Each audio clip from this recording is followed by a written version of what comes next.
नमस्कार, आप देख रहे हैं न्यूज़ दुनिया, जहां आपको मिलती है देश दुनिया की सबसे बड़ी और भरोसेमंद खबरें सबसे तेज। चलिए शुरू करते हैं आज की बड़ी खबर। हम बिटकॉइन की कीमतों में जो चल रहा है उस पे एक विस्तृत चर्चा करने वाले हैं। हाँ। हमारे पास एक काफी दिलचस्प स्रोत है, न्यूज़ दुनिया क्रिप्टो अपडेट का एक विश्लेषण। हाँ। ये बिटकॉइन के आगे के रास्ते समझने के लिए एलियट वेव थ्योरी का इस्तेमाल कर रहा है। बिल्कुल। और आज हम इसी स्रोत के विश्लेषण की गहराई में उतरेंगे। ये स्रोत बिटकॉइन के लिए मतलब दो मुख्य रास्ते बता रहा है, एक तेजी का और दूसरा थोड़ा मंदी का। तो हम समझने की कोशिश करेंगे कि ये किन लेवल्स पर, किन संकेतों पर आधारित है और इसके मायने क्या हो सकते हैं। हाँ, तो चलिए सीधे मुद्दे पर आते हैं। स्रोत का जो विश्लेषण है वो एलियट वेव थ्योरी पे बेस्ड है। ये कोई नई थ्योरी तो नहीं है, लेकिन क्रिप्टो में इसका इस्तेमाल देखना हमेशा दिलचस्प होता है। हाँ, बिल्कुल। और स्रोत ने शुरू में ही ये साफ किया है, जो जानना ज़रूरी है, कि एलियट वेव थ्योरी जो है वो मीडियम टर्म यानी मध्यम अवधि के ट्रेंड समझने के लिए ज़्यादा कारगर है। ये रोज़ के छोटे मोटे उतार चढ़ाव या एकदम सटीक शॉर्ट टर्म भविष्यवाणी के लिए शायद उतनी नहीं है। ये एक तरह से बाजार के बड़े साइकोलॉजिकल पैटर्न को पकड़ने की कोशिश है, जैसा स्रोत बता रहा है। समझ गया। तो ये बाजार की बड़ी पिक्चर देखने की कोशिश है।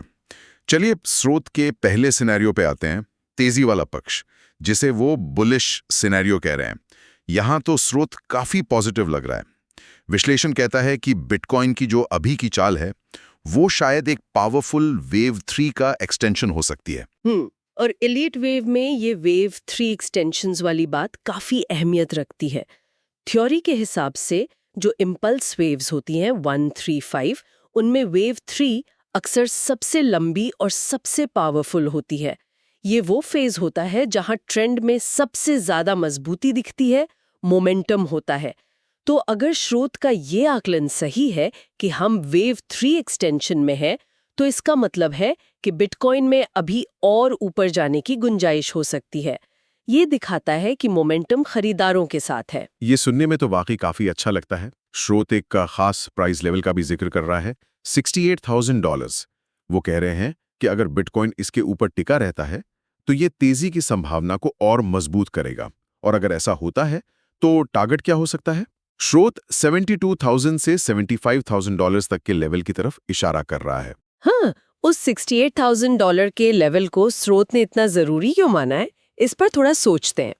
देखिए, टेक्निकल एनालिसिस में कुछ लेवल साइकोलॉजिकली और स्ट्रक्चरली मतलब ढांचागत रूप से महत्वपूर्ण बन जाते हैं। हो सकता है स्रोत के विश्लेषण में $68,000 पहले एक रेजिस्टेंस रहा हो, जिसे पार करने के बाद अब वो एक सपोर्ट बन गया है। अच्छा। तो इस लेवल को होल्ड करना दिखाता है कि खरीदार मजबूत है, वो पिछले रेजिस्टेंस को अब बेस बना रहे। ये उस वेव 3 एक्सटेंशन वाली बात को सपोर्ट करता है। लेकिन अगर कीमत आसानी से इसके नीचे फिसल जाती है तो वो खरीदारों की कमजोरी का पहला सिग्नल हो सकता है और ये पूरा बुलिश सेटअप सवालों के घेरे में आ सकता है। अच्छा, तो $68,000 सिर्फ एक नंबर नहीं बल्कि एक तरह से खरीदारों की ताकत का इंडिकेटर है स्रोत के हिसाब से।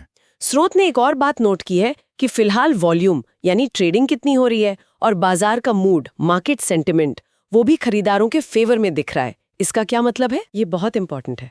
देखिए, प्राइस का बढ़ना एक बात है, पर अगर वो बढ़ते वॉल्यूम के साथ हो रहा है तो वो उस ट्रेंड को कॉन्फर्म करता है। मतलब ज्यादा लोग उस मूव में पार्टिसिपेट कर रहे हैं, यकीन दिखा रहे हैं। तो स्रोत का ये कहना कि वॉल्यूम और सेंटिमेंट खरीदारों के पक्ष में है, ये उस वेव 3 वाली कहानी को और वजन देता है। अगर $68,000 होल्ड होता है और साथ में वॉल्यूम भी अच्छा रहता है तो फिर स्रोत के 72,000 75,000 वाले टारगेट के चांस बढ़ जाते हैं। ये दिखाता है कि पार्टिसिपेशन ब्रॉड बेस्ड है। तो अगर हम स्रोत के इस बुलिश सिनेरियो को सम अप करें तो कंडीशंस क्या होनी चाहिए? $68,000 का लेवल मजबूती से बना रहे, वॉल्यूम खरीदारों का साथ दे और मार्केट का मूड पॉजिटिव रहे। अगर ये सब होता है तो स्रोत के मुताबिक हम $75,000 की तरफ एक अच्छी रैली देख सकते हैं। बिल्कुल सही। स्रोत यही शर्तें बता रहा है इस बुलिश केस के लिए। ये एक तरह का क्लियर रोड मैप है जिसके सिग्नल्स देखे जा सकते हैं। लेकिन जैसा हम जानते हैं, बाजार हमेशा सीधी लाइन में तो चलता नहीं है। हाँ, और इसीलिए स्रोत ने एक दूसरा पहलू भी दिया है, मंदी का पक्ष या बेरिश सिनेरियो। ये तब हो सकता है अगर वो तेजी वाली उम्मीदें पूरी नहीं होती। चलिए अब इस पर बात करते हैं। स्रोत के अनुसार इस मंदी वाले रास्ते का ट्रिगर पॉइंट क्या है? ट्रिगर वही लेवल है जिसकी हमने बात की, $68,000। स्रोत का विश्लेषण कहता है कि अगर बिटकॉइन इस लेवल को तोड़कर नीचे आ जाता है, मतलब मजबूती से नीचे आता है, तो ये पहली खतरे की घंटी हो सकती है। ये सिग्नल हो सकता है कि खरीदार अब शायद थक गए हैं और बाजार एक करेक्शन वाले फेज में जा सकता है। इलियट वेव की भाषा में स्रोत इसे पॉसिबल वेव 4 करेक्शन की शुरुआत मान रहा है। Wave 4 correction.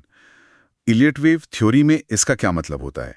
ये वेव 3 से कैसे अलग है? वेव 3, जैसा हमने कहा, एक मजबूत ट्रेंडिंग मूव थी। उसके बाद आने वाली वेव 4 वो आमतौर पर एक करेक्शन या कंसोलिडेशन का पीरियड होती है। ये वेव 3 की तेजी के बाद एक तरह का ब्रेक या सांस लेने का फेज होता है। स्रोत के मुताबिक ये फेज अक्सर थोड़ा कॉम्प्लेक्स हो सकता है, टाइम ले सकता है। इसमें कीमत साइडवेज जा सकती है, ऊपर नीचे ज्यादा हो सकती है जिसे चॉपी कहते हैं, या फिर नीचे भी गिर सकती है। तो स्रोत कह रहा है कि $68,000 का टूटना इस वेव 4 फेज को शुरू कर सकता है। ये वेव 3 जितनी सीधी और तेज नहीं होती। तो अगर ये वेव 4 करेक्शन शुरू होता है, जैसा स्रोत इशारा कर रहा है, तो कीमत कहाँ तक नीचे जा सकती है? क्या स्रोत ने कोई अंदाजा दिया है? हाँ, स्रोत 62,000 से $60,000 तक की गिरावट का अनुमान लगा रहा है। 68,000 से यहाँ तक आना एक ठीक-ठाक करेक्शन माना जाएगा, लगभग 10 या 12% का। 60,000 से 62,000 का जोन? क्या इस रेंज की कोई खास अहमियत है स्रोत के विश्लेषण में? बिल्कुल है।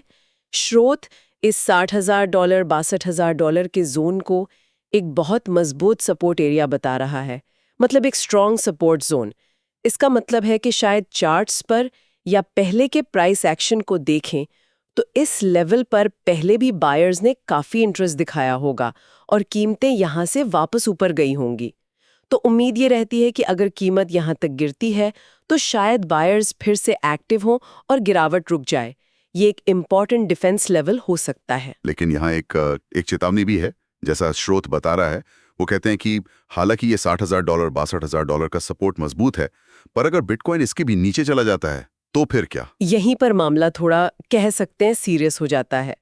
स्रोत के विश्लेषण के अनुसार $60,000 का टूटना सिर्फ एक और गिरावट नहीं होगी, ये उस पूरे बुलिश स्ट्रक्चर को जो वेव 3 एक्सटेंशन की सोच पर बना था इनवैलिड कर देगा, मतलब अमान्य कर देगा। अच्छा। हाँ, इलियट वेव के कुछ नियम होते हैं और वेव 4 करेक्शन आमतौर पर वेव 1 के हाई से नीचे नहीं जानी चाहिए, मतलब कुछ वेरिएशंस हो सकते हैं लेकिन मोटे तौर पर नहीं। अगर $60,000 जो शायद वेव 1 के टेरिटरी में आता हो, स्रोत के विश्लेषण के हिसाब से वो टूट जाता है, तो ये सिग्नल होगा कि हमारी वेव काउंटिंग शायद गलत थी या फिर मार्केट का स्ट्रक्चर अब बुलिश नहीं रहा। ओहो, तो ये सिर्फ करेक्शन का गहरा होना नहीं बल्कि पूरी कहानी का बदलना हो सकता है। $60,000 का टूटना मतलब वो तेजी वाले सिनारियो का एंड, कम से कम इस एलियट वेव फ्रेमवर्क में। हाँ, स्रोत का निष्कर्ष यही है।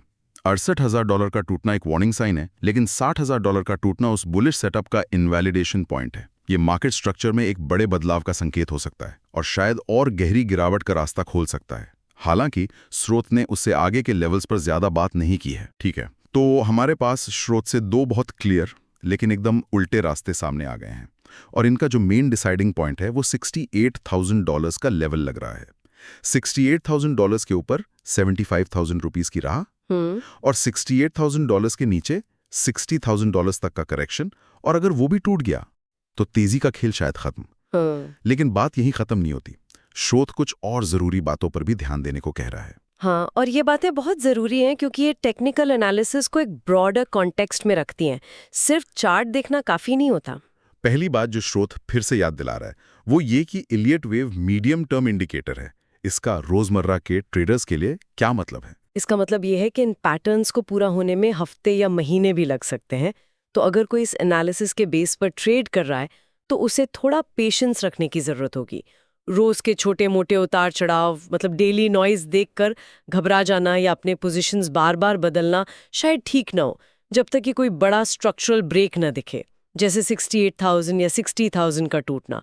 ये लॉन्ग टर्म पिक्चर पर फोकस रखने की सलाह है। दूसरी अहम बात जो स्रोत उठा रहा है वो है बाहरी फैक्टर्स का असर, एक्सटर्नल फैक्टर्स। इसमें ग्लोबल इकोनॉमी से जुड़ी खबरें जैसे अमेरिका का इन्फ्लेशन डेटा, बिटकॉइन ETF में पैसा आ रहा है या जा रहा है, और क्रिप्टो पर सरकारों के नियम कानून मतलब रेगुलेशंस। स्रोत कहता है कि ये चीजें कीमत पर बड़ा असर डाल सकती हैं। बिल्कुल, और ये टेक्निकल एनालिसिस की एक लिमिटेशन भी है। आप चार्ट पर कितना भी बढ़िया पैटर्न देख लें, अगर अचानक अमेरिका से खबर आती है कि इंटरेस्ट रेट्स उम्मीद से ज्यादा बढ़ रहे हैं, हाँ, या कोई बड़ा देश क्रिप्टो पर सख्ती कर देता है, तो वो सारे टेक्निकल पैटर्न्स धरे रह सकते हैं। वैसे ही अगर अचानक बहुत सारा पैसा ETF के जरिए बिटकॉइन में आने लगे, तो वो बेरिश पैटर्न को भी नकार सकता है। स्रोत का ये पॉइंट हमें याद दिलाता है कि टेक्निकल एनालिसिस वैक्यूम में काम नहीं करता। इसे हमेशा बाहरी दुनिया की हकीकत से मिलाकर देखना चाहिए। ये बाहरी फैक्टर्स सेंटिमेंट को तुरंत बदल सकते हैं, जो फिर प्राइस पर असर डालता है। ये बहुत जरूरी बात है। और तीसरा पॉइंट जो स्रोत ने खासकर ट्रेडर्स के लिए उठाया है वो है रिस्क मैनेजमेंट का महत्व, और इसमें स्टॉप लॉस के इस्तेमाल पर जोर दिया है। ये शायद सबसे प्रैक्टिकल और सबसे जरूरी सलाह है पूरे विश्लेषण में। चाहे आप स्रोत के बुलिश सिनेरियो से सहमत हो या बेरिश से, या आपका अपना कोई और एनालिसिस हो, रिस्क को मैनेज करना हमेशा सबसे ऊपर होना चाहिए। क्रिप्टो मार्केट अपनी वॉलेटिलिटी मतलब अस्थिरता के लिए जाना जाता है। स्टॉप लॉस एक ऐसा टूल है जिससे आप पहले से तय कर लेते हैं कि अगर मार्केट आपके अंदाजे के खिलाफ जाता है तो आप मैक्सिमम कितना लॉस लेने को तैयार हैं। स्रोत का ये सुझाव कि स्टॉप लॉस का इस्तेमाल करें, ये इस बात पर जोर देता है कि कोई भी एनालिसिस 100% सही नहीं हो सकता और अपनी कैपिटल को प्रोटेक्ट करना सबसे जरूरी है। ये आपको बड़े नुकसान से बचा सकता है, खासकर जब मार्केट अचानक से कुछ अलग कर दे। तो ये बाहरी फैक्टर्स और रिस्क मैनेजमेंट ये दोनों ही टेक्निकल एनालिसिस के साथ साथ चलने वाली चीजें हैं। बहुत अच्छे पॉइंट्स हैं। अब अगर हम इस पूरे विश्लेषण का सार निकालें जो हमें न्यूज़ दुनिया क्रिप्टो अपडेट स्रोत से मिला है, तो मुख्य बातें क्या हैं? मेरे हिसाब से स्रोत ने बिटकॉइन के लिए एक चौराहा सा बना दिया है जिसका मेन सिग्नल $68,000 का लेवल है।